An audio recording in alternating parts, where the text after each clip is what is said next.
Hello. आतापर्यंत आपण मी सावित्रीबाई ज्योतिबा फुले यांच्या मालिकेचे एपिसोड रिव्ह्यू बघितले. चला तर मग मंडळी, आता ज्योती आणि सावीच्या विवाहाचे काही सुवर्ण क्षण आपण बघणार आहोत. आजच्या भागात आपल्याला बघायला भेटते की ज्योती मारुतीच्या मंदिरात आला असतो. त्याचे सवंगडी आणि त्याचा दादा त्याला मारुतीच्या देवळात डोरलं विणायला घेऊन येतात.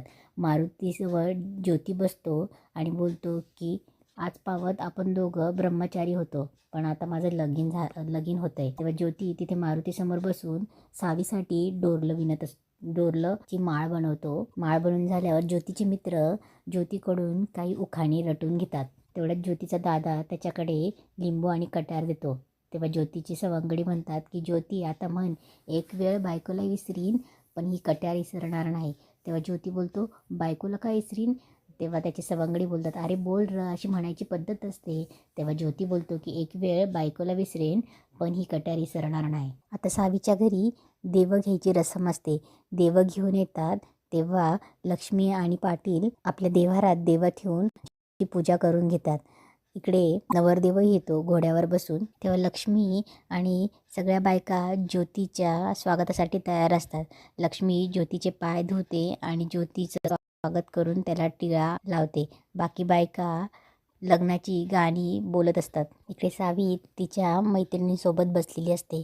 तेवढ्यात सावीचे मामा मामी येतात. तेव्हा सावीचे मामा, कोण आहे ही, कोण उभी आहे ही? तेव्हा सावी बोलते की मामा, खरंच तुम्ही आणलेली साडी मला लय आवडली. तेव्हा सावीची मामी बोलते की अगं, एकुलती एक भाची आहे, काय पाहिजे तुला माग त्यांच्याकडनं. तेव्हा मामी बोलते, फक्त मागून तर बघ.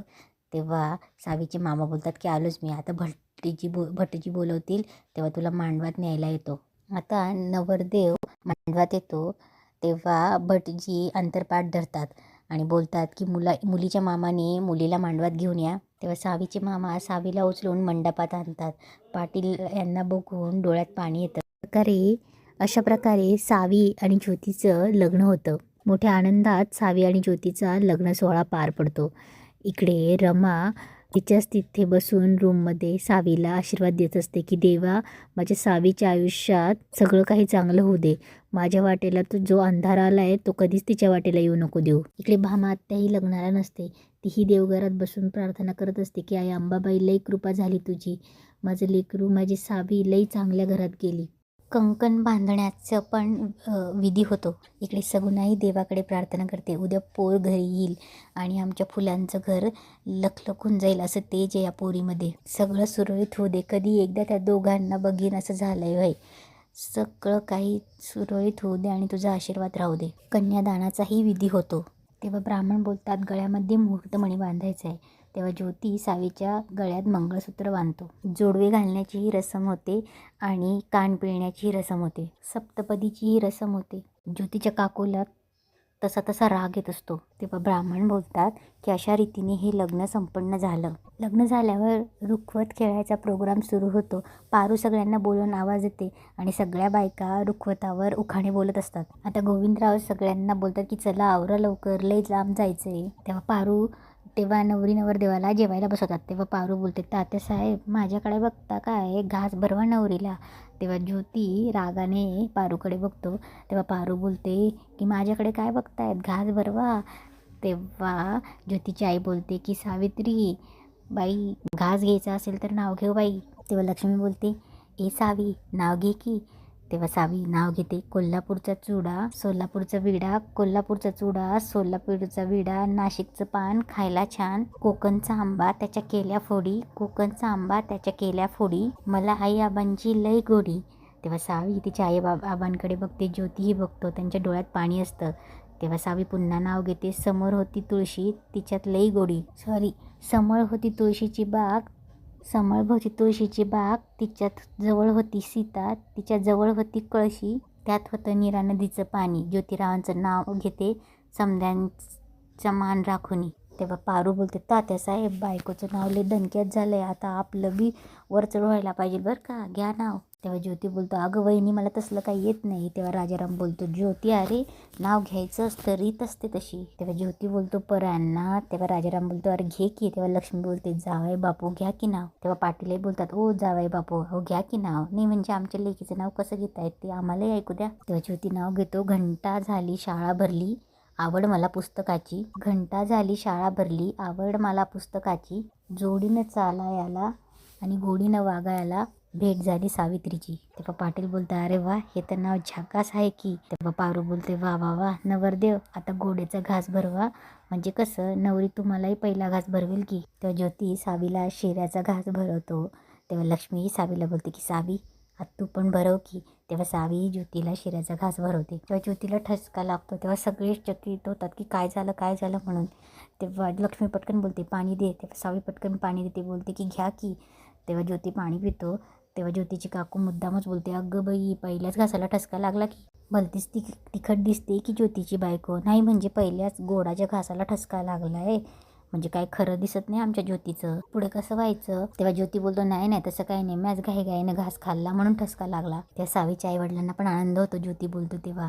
तेव्हा ज्योती बोलतो त्यात तिची काही बी चूक नाही. तेव्हा पारू बोलते बघा लगेच बायकोची बाजू सावरली. तेव्हा ज्योतीची काकूही बोलते बघा की. तेव्हा ज्योती बोलतो की आता बाजूला बसली तर बाजू सावरायला पाहिजे की. आणि सावीकडे बघतो. सगळ्यांना खूप आनंद होतो. तेव्हा पारूही बोलते आता ज्योती आणि सावी घरात देवाचे दर्शन घ्यायला जातात. देवाचे दर्शन घेऊन झाल्यावर सावी आणि ज्योती पाटलांचे दर्शन घेतात. तेव्हा पाटील बोलतात की असू द्या. आणि बोलतात की सावी बाळा आज तू जे काही सांगितले ते ध्यानात ठेवायचं बरं का. तसंच वागायचं. आबानं काय सांगितलं होतं लक्षात आहे ना. तू लगीन करून गेलीस तरी बी आबाची नजर खारीवाणी तुझ्यावर असेल. माझी नजर कायम तुझ्यावर असेल. तेव्हा पाटील बोलतात ज्योतिराव तुम्ही वयाने लहान आहात असा तरी बी जाणता आहात. माझ्या लेकीला सांभाळून घ्याल. तेव्हा ज्योती मान डोलावून होकार देतो. तेव्हा सावी आणि ज्योती भामात्याच्या पाया पडतात. तेव्हा भामात्या बोलते आयुष्यमान व्हा सुखाने संसार करा. तेव्हा भामात्या बोलते जाबाई बापू आमच्या लेकराला लई लाडाकोडात वाढवलंय हो. तळ हाताच्या फोडाप्रमाणे जपलंय तिला. लहान आहे अल्लड आहे पण लई माया आहे हो तिला. तेव्हा भामात्या हात जोडते आणि बोलते आमच्या लेकराला सांभाळून घ्या. तेव्हा सावी गळ्यात पडते. तेव्हा भामात्या बोलते समधी माणसं आपली करायची. आणि सावी आता नायगाव विसरायचं बरं का.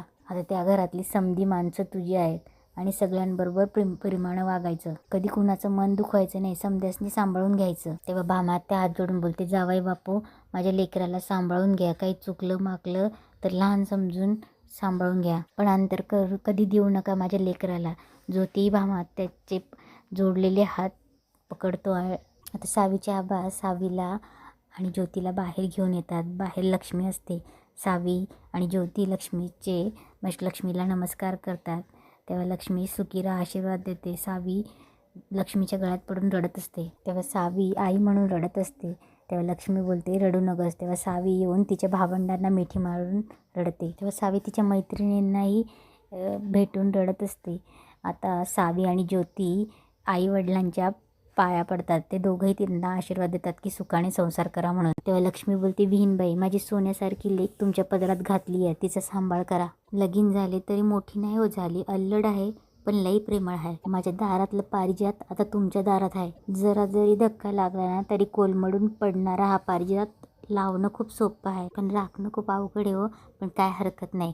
फुलांच्या दारात पारिजातकाला कसली आली भीती. माझं हे नाजूक फुलझाड तुमच्या दारात खुलल बहरल. त्याच्या सुगंधाने तुमचं घर घमघमल. तेव्हा ज्योतीची आई बी धीर देते आणि बोलते की अहो तुम्ही कशाला काळजी करताय आम्ही आहोत ना. तेव्हा पाटीलही बोलतात की विहीनबाई असं समजा ही माझी लेक नाही माझ्या काळजाचा तुकडा तो कापून तुमच्या हवाली करतोय. तेव्हा पाटील गोविंदरावांना बोलतात की सांभाळा दादा.